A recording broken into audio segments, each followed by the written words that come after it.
Podcast PWI Koordinatoriat Jakarta Barat. Assalamualaikum warahmatullahi wabarakatuh. Salam sejahtera buat kita semua. Om Swastiastu, Namo Buddhaya, salam kebajikan. Kembali bersama saya Faisal 6344, Humas PWI Pokja Jakarta Barat dalam acara Podcast PWI Jakarta Barat. Pemirsa, hari ini kita undang tamu kita yang nanti kita ajak bincang-bincang. Siapa dia? Beliau adalah Camat Grogol Petamburan 5. Assalamualaikum Pak. Waalaikumsalam warahmatullahi wabarakatuh. Selamat datang Pak ya di Siap Podcast PWI Pokja Jakarta Barat. Terima kasih undangannya. Gimana Pak jalannya, macet? Tadi pas memang hujan kali ya, jadi agak lancar tuh malah. Agak lancar Pak ya. Iya. Jadi kegiatan-kegiatan hari ini sudah terjadwal Pak, sudah di. Ya, karena bulan puasa sehingga kegiatan itu tidak terlalu. Oh iya Pak, kita ucapin selamat menjalankan ibadah puasa Ramadan 1445 Hijriah. Oke. Pak Camat, boleh cerita sedikit nih. Oke. Jabatan apa saja yang pernah Bapak emban sebelum menjadi Camat Grogol Petamburan? Silakan Pak. Baik, terima kasih Bang waktunya. Saya sebelum menjadi Camat Grogol Petamburan, itu adalah yang pertama itu 6 tahun saya jadi Lurah Menteng, Jakarta Pusat. Lurah Menteng, tahun berapa itu Pak? Tahun ya 6 tahun berapa ya? Lupa ya tahunnya. Tapi kemudian saya menjadi Sekcam Menteng selama 1 tahun 8 bulan. Lanjut kemudian saya dipromosikan menjadi Camat Taman Sari selama 2 tahun. Ketika saya jadi Camat Taman Sari, itu lagi pas mulainya revitalisasi Kota Tua. 2 tahun tuntas, kita berhadapan dengan PKL pada saat itu untuk dilakukan penataan. Kemudian dari Taman Sari 2 tahun saya bergeser kurang lebih sekarang sekitar 7 bulan jalan menjadi Camat Grogol Petamburan. Dan doain mudah-mudahan pensiun di 2025 selesai. Bapak pensiun tahun? 2025. 2025. Tahun depan Pak ya? Iya, betul. Masih panjang Pak.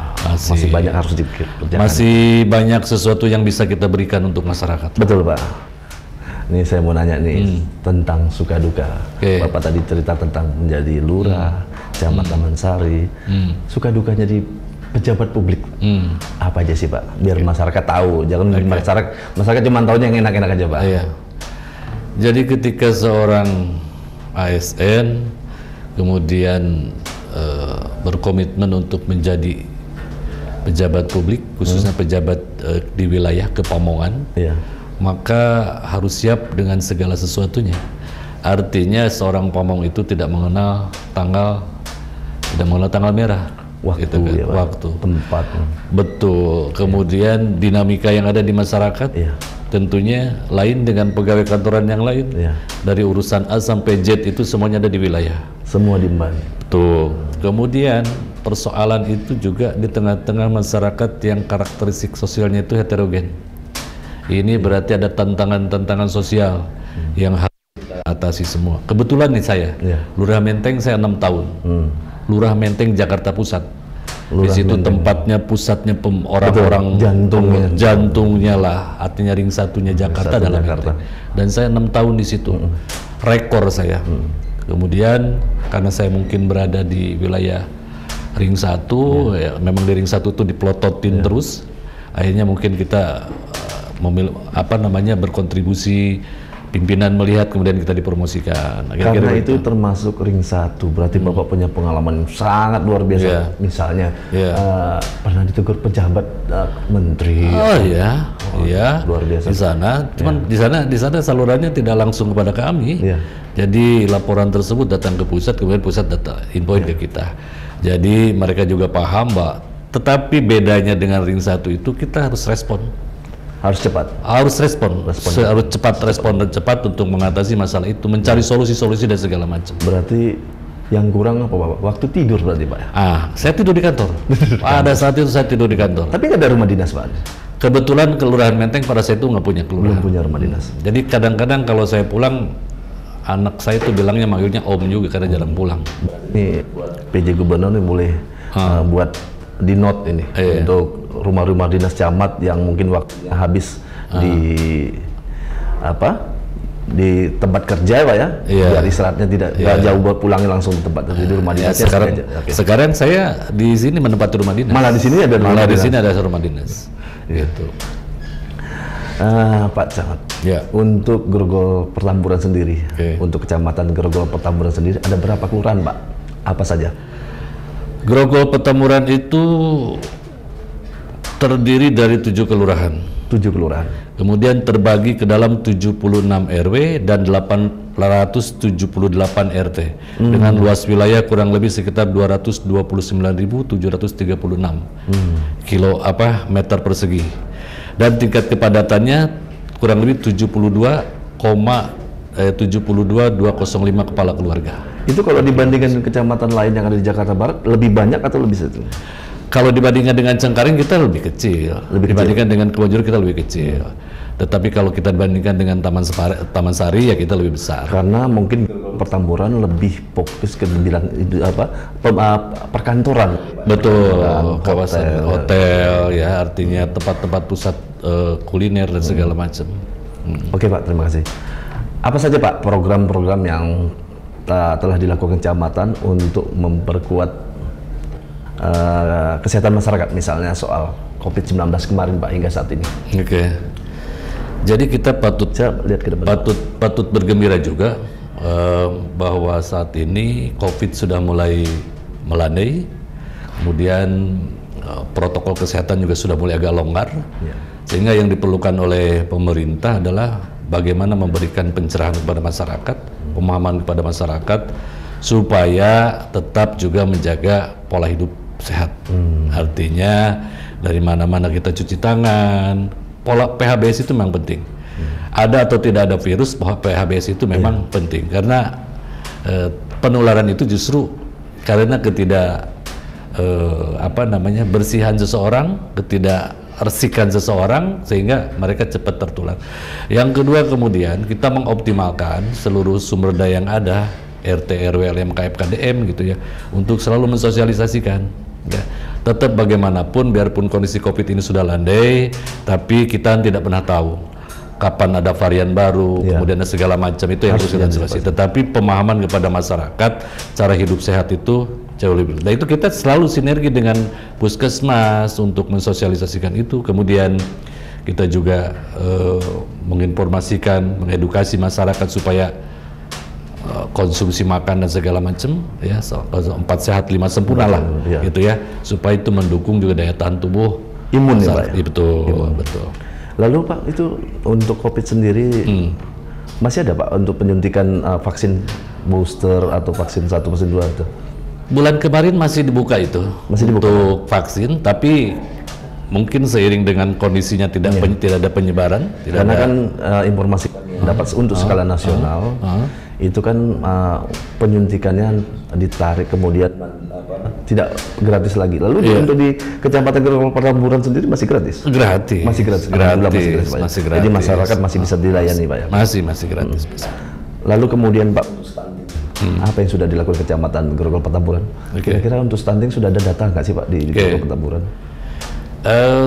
Data stunting, ini mohon maaf kalau salah tolong dikoreksi.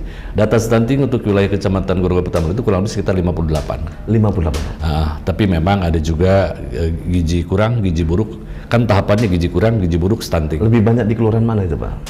Wijaya Kusuma. Wijaya Kusuma dan Tomang. Itu rata-rata mungkin apa mayoritas pekerjaannya atau lingkungannya? Ya lebih kepada sisi ekonomi lah ya. Karena memang mereka itu juga keterbatasan tempat tidur, keterbatasan dana untuk mereka membeli makan dan segala macam. Tetapi gini, penanganan stunting ini saya sudah luar biasa sekali ya. Artinya ada juga program stimulus ya.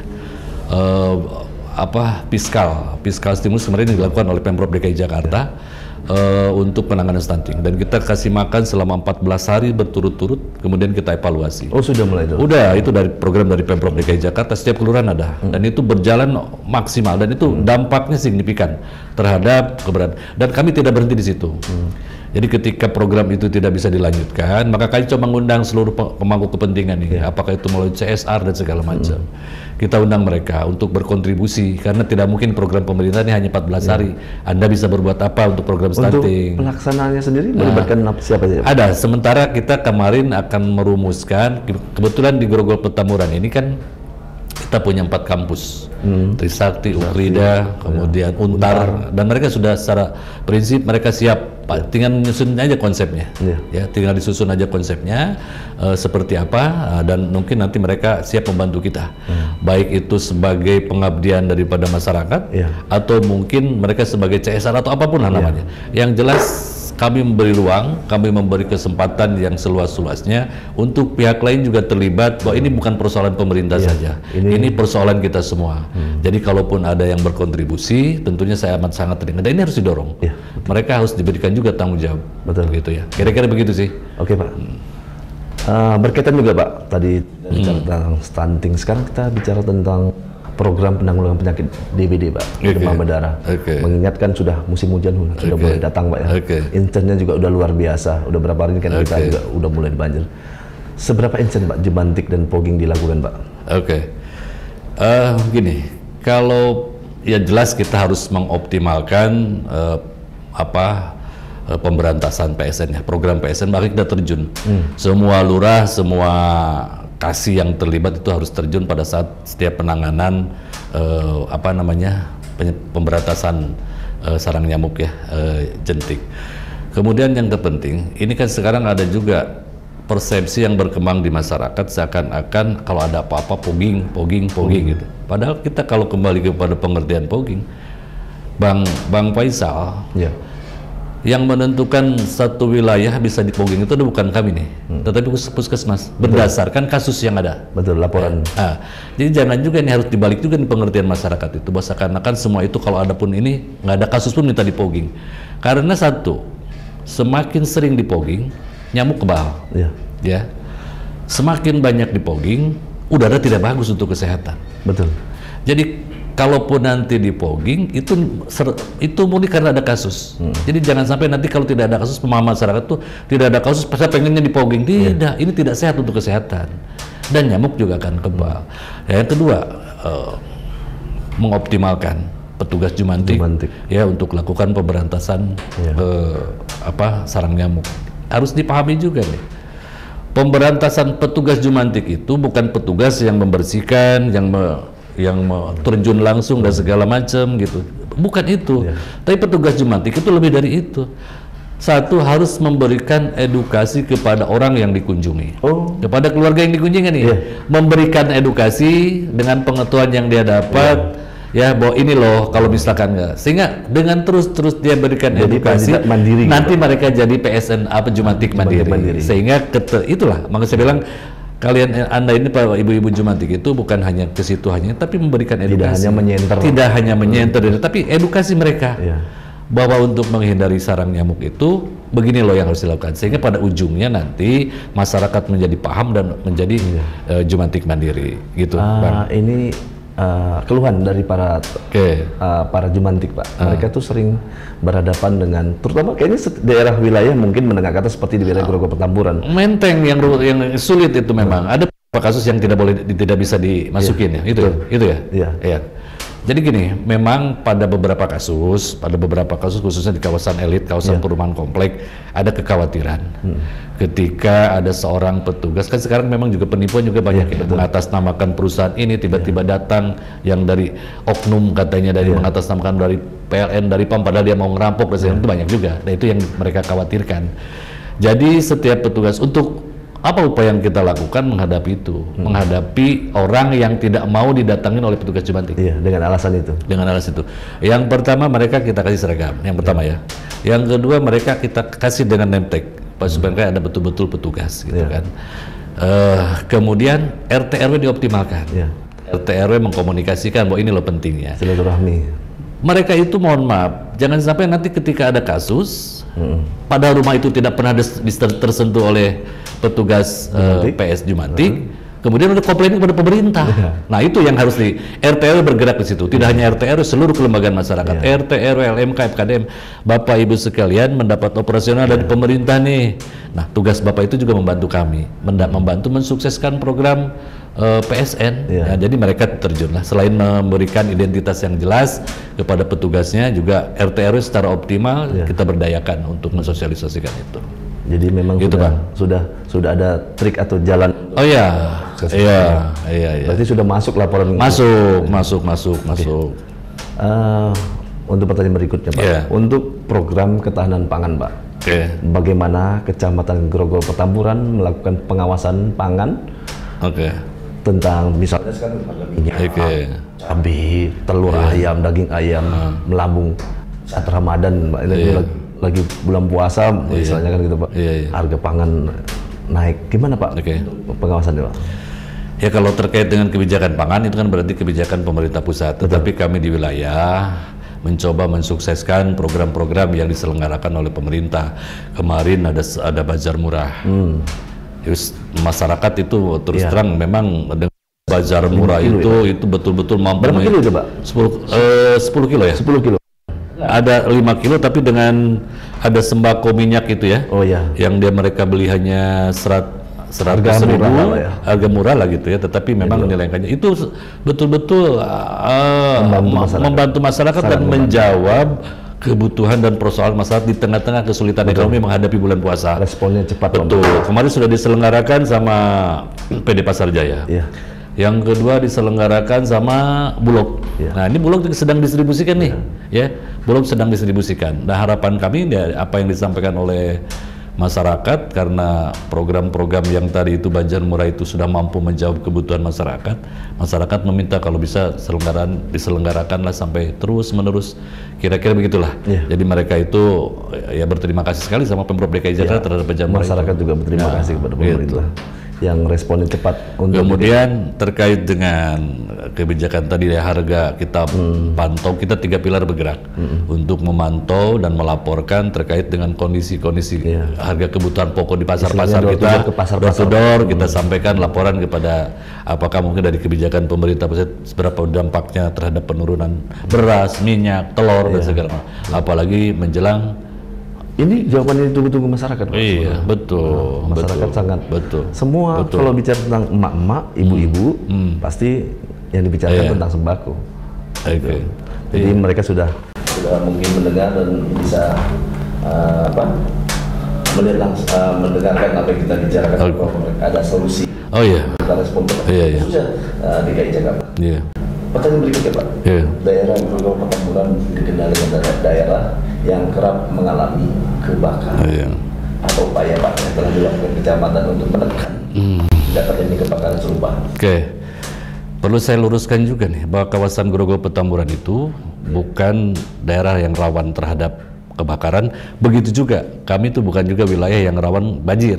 Kalaupun ada banjir di wilayah kami, ini murni karena antrian saja. Kemudian kalau dilihat dari persentase kebakaran juga artinya kira-kira begitu, saya nggak mau ngomong loh ASEAN Palupat Camatnya. Tetapi wilayah kami Bu juga meskipun memang ada beberapa kawasan padat di Tomang, baik di Wijaya Kusuma, kemudian di Jelambar itu juga masuk kawasan padat. Dan secara frekuensi kebakaran itu tidak masuk dalam kategori rawan kebakaran. Tetapi upaya-upaya yang dilakukan oleh pemerintah jelas. Kami itu kebetulan sekarang juga kami baru punya posko itu hanya 3, posko kebakaran. Padahal idealnya itu posko pemadam itu ada 1 kelurahan 1. 1 kelurahan 1. Dan sekarang kami sudah mengupayakan nih, mengusulkan pada 2 titik supaya ada di Grogol dan di Jelambar itu dibangunkan. Udah usulan, bahkan kemarin katanya anggarannya itu, anggaran pembangunan sudah ada di Gulkarmat. Cuman tinggal mutasi asetnya saja nih dari taman kepada Gulkarmat, gitu kan. Itu upaya yang didorong terus melalui musrenbang, melalui reses dan segala macam.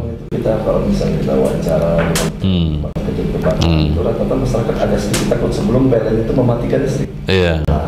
Paling tidak kan masyarakat berharap ada titik-titik di mana sih PLN terlibat. Ada di dalam situ. Jadi gini Bang, kaitannya dengan kebakaran nih, kita sampaikan juga bahwa Saya sampaikan ke Kasektor, pastikan Bapak lakukan upaya-upaya, termasuk simulasi. Dia datang secara jemput bola ke wilayah, ke RW-RW padat, mereka lakukan simulasi. Bagaimana? Simulasi lakukan ini kayak cara pemadaman kebakaran dan segala macam. Iya, betul dan kebetulan kan memang di wilayah kita itu saya 3 kali sudah 3 kali selama 7 bulan saya 3 kali ada kebakaran, tapi skalanya kecil. Dan itu rata-rata memang lebih diakibatkan karena arus pendek. Di situ banyak konveksi. Jadi saya perintahkan kepada lurah-lurah, para lurah panggil mereka yang punya konveksi, edukasi mereka, undang kami, undang Damkar, gitu, supaya mereka mampu mengantisipasi, karena perusahaan konveksi yang home industry itu memang rentan terhadap terjadinya kebakaran. Betul. Nah, di luar itu juga kami melakukan juga bersinergi dengan sektor untuk membentuk di setiap kelurahan itu sambil menunggu pembangunan posko barangkali gitu. Ada relawan-relawan Damkar. Dulu Balakar. Nah, dulu Balakar. Jadi diupayakan ada pos-pos yang tidak terpakai yang memang kemarin baru diresmikan oleh Kepala Dinas Gulkarmat, beberapa posko di kelurahan kita ya, untuk sebelum nanti posko yang sebenarnya itu dengan mengoptimalkan, memberdayakan masyarakat melalui petugas Balakar dulu tuh, petugas Balakar. Kalau tadi edukasi tentang misalnya konveksi tadi Pak, apakah misalnya tentang apa tadi Pak, mereka mesti di persyaratan untuk membuat satu konveksi mesti punya alat apa? Betul. Pendeteksi dini paling nggak cepat penanganan. Betul. Itu salah satu yang materi yang kita sampaikan kepada mereka. Ya, khususnya mereka yang home industry yang bergerak di bidang konveksi itu rentan terhadap kebakaran, bahwa untuk mengantisipasi ketika kejadian harus ini. Itu harus wajib tersedianya APAR. Soal nanti APAR mau beli di Damkar atau di mana silakan saja. Dan secara rutin nanti Damkar akan selalu mengawasi ketika nanti sudah expired. Betul. Itu udah kita lakukan itu. Pertanyaan dari Pak tentang layanan publik di kantor kecamatan yang dikenal dengan satu pintu, masih ada Pak ya? Masih. PTSP. Banyak dikeluhkan warga dan transisi administrasi kependudukan. Kita diminta untuk KTP digital. KTP digital. Yang saya tanyakan sudah berapa persen Pak? KTP digital sendiri kecamatan Petamburan. Input KTP digital itu persentasenya sih masih kecil, tapi karena memang targetnya 25%, kita baru di angka 20%. Itu untuk KTP digital. Tapi kalau untuk KTP eKTP itu sudah 90 sekian persen ya. Sudah hampir 100%. Nah, udah hampir 100% lah untuk sisanya itu Pak yang berapa, cuman nggak nyampe 10% itu kendalanya kenapa Pak?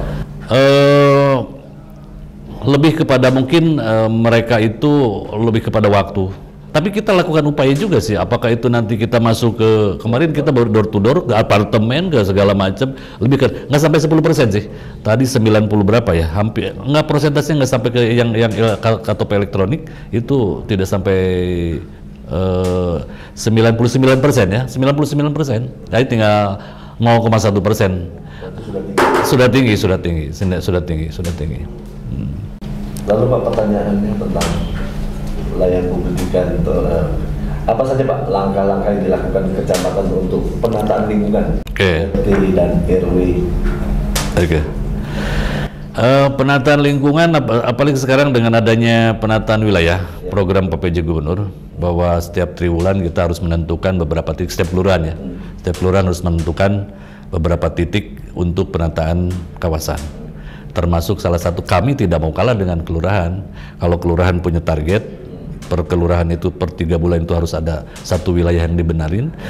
Penataan wilayah itu kan pengertiannya dari yang buruk menjadi baik, kira-kira begitu. Nah, persoalannya ketika sudah baik ini mau diapakan? Karena susah juga buat kita ini, kadang-kadang masyarakat kita itu kalau sudah baik, contoh saja kita naruh pot udah kita tata, tapi begitu lama-lama kemudian pot itu berubah menjadi tempat sampah. Nah itu kan berarti ada sesuatu yang tidak sampai kepada masyarakat. Ketika sesuatu kita lakukan penataan dari yang jelek menjadi yang bagus, berdayakan tuh RT RW supaya punya tanggung jawab mereka bagaimana memeliharanya. Terkadang dikira itu membangun gampang, memelihara yang sulit. Nah, berikan pemahaman. Pak RW, Pak RT punya operasional. Ini wilayah sudah kami tata sepenuhnya menjadi tanggung jawab Bapak. Ya, berdayakan ada PKK-nya, ada Karang Tarunanya, ada Jumantik dan Dasawisma. Silakan. Ini tolong dirawat. Selebihnya kami yang menyiapkan penataan. Kalau kami melihat seperti ini Pak, mungkin buat catatan buat Bapak. Misalnya sekolahan, ada satu sekolah, saya menanam satu pot berapa, nah itu rata-rata pohon yang ditanam itu nggak sesuai dengan cuaca, misalnya untuk panas sekali, mungkin iklim sekarang kemarin itu dia nggak kuat, akhirnya pasti mati. Nah, akhirnya pas mati itu nggak terawat, akhirnya jadi tempat sampah. Nah, itu juga mungkin jadi catatan buat kecamatan yang cocok ditanam dengan cuaca yang ada di lokasi itu apa? Ya tentunya tanaman itu kan ada tanaman produktif, ada tanaman non produktif gitu ya. Kalau buah-buahan itu kan tanaman produktif. Kemudian kalau tadi kaitannya yang dengan di pot itu mungkin yang lebih tahu terkait dengan kembang apa, pohon apa, itu mungkin nanti Sudin Pertamanan dan KPKP yang tahu itu ya. Tetapi kami ini melihatnya ketika ada pohon yang didistribusikan ke kelurahan, ke kecamatan gitu kan untuk ditanam, maka baik itu produktif maupun non produktif, kami di tengah-tengah kesulitan lahan kami tetap akan upayakan itu. Gitu ya Om. Ya, Pak. Lalu untuk program urban farming kecamatan Kelurahan udah di lokasi mana aja Pak? Oke.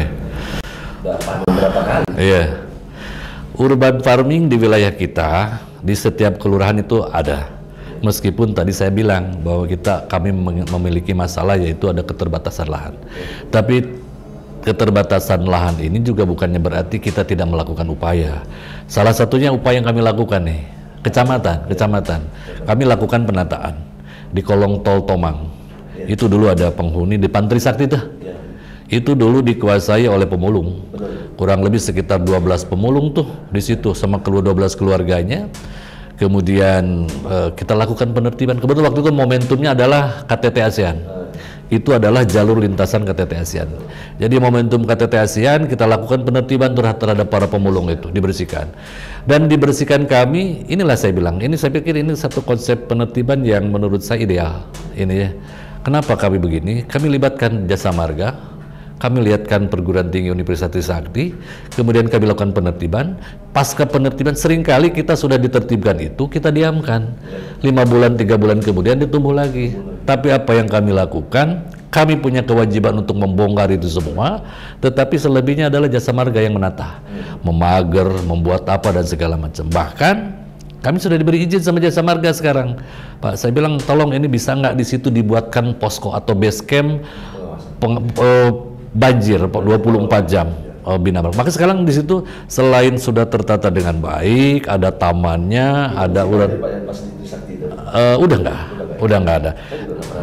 Ya sekarang dibangun di situ, dibangun base camp poskonya suku dinas Satpol Bina Marga sudah ada. Jadi orang sudah dipagar sama Jasa Marga, kami yang menertibkan, mereka yang mager, kami yang menata, yang memanfaatkan untuk posko, sehingga nilainya itu kami dapat. Mereka aset itu apa aja Pak yang ditanam di situ? Banyak macam-macam. Kali-kali lah Bapak berkunjung. Tidak boleh terlalu tinggi kan ada. Betul. Nah, ada sisi tanah yang kosong yang sebelah sana yang kami tanamin sekitar 200 pohon cabai. Pohon cabai. Dan kemarin sudah panen. Iya, sudah panen 2 kali lah kita di situ. Sudah ada manfaatnya. Om Faisal nanti main ke sana kalian jalan-jalan. Berarti melintas lagi. Iya, siap. Mampir di situ. Ya. Lalu pertanyaan berbeda Pak, program pemerintah tentang bedah rumah untuk warga kota yang tergolong tidak mampu sudah berjalan kan Pak ya? Ya, tiap tahun. Yang saya tanyakan sudah berapa warga yang mendapatkan program ini Pak? Kalau ngelihat mengacu kepada yang 2013 ya, itu sekitar 12. Biasanya sih memang kami sebetulnya ingin mengusulkan lebih banyak, tapi kan lagi-lagi kita harus sampaikan kemampuan pemerintah budgetingnya terbatas, sehingga biasanya itu per kelurahan itu 2 kalau tidak salah ya. Tetapi kita mengacu ke 2023 itu ada sekitar 12 mereka yang sudah kita bedah rumah, baik itu melalui pembiayaan BAJIS dan segala macam. Nah, ini program bedah rumah ini juga salah satu program yang memang betul-betul ini bisa mampu menyentuh kebutuhan masyarakat dan segala macam gitu, sehingga masyarakat itu ketika sudah dibedah itu betul-betul rumah yang ditempati itu layak huni dan sehat gitu ya. Nah ini kalau bisa sih mungkin mohon maaf ya, kita ditentukan BAJIS punya anggaran atau mungkin Bajnas atau apapun lah, atau mungkin CSR juga kita ya gitu ya, meminta supaya perkelurahannya pihak swasta terlibat di dalam penanganan itu langsung betul. Jadi program bedah rumah ini betul-betul ini diterima dengan baik, dan masyarakat mengharapkan bahwa program ini berkelanjutan terus gitu ya, sampai pada titik tertentu orang yang tidak layak huni itu menjadi sedikit kira-kira jumlahnya gitu. Karena yang tadi sudah pertanyaan. Oke. Kita sudahi dulu karena kita sudah menunjukkan kita menjalankan. Iya. Kita salat. Pemirsa, demikianlah podcast kita kali ini di hari Jumat tanggal 15 Maret 2024 bersama saya dan Bapak Camat Kelurahan Petamburan. Dan saya ucapkan terima kasih juga kepada Pemprov Pemerintah Kota Administrasi Jakarta Barat, Pak Wali Kota, Pak Wakil Wali Kota, Kasudin Kominfo, Pemerintah Kota Administrasi Jakarta Barat, dan Kantor Bagian Umum dan Protokol Pemerintah yang mendukung acara podcast PWI Pokja Jakarta Barat. Dari Balai PWI Jakarta Barat, Faisal 644, Humas PWI Jakarta Barat, bersama Camat Kelurahan Petamburan, Bapak Agus Sulaiman. Kami undur diri. Terima kasih. Wassalamualaikum warahmatullahi wabarakatuh. Waalaikumsalam warahmatullahi wabarakatuh.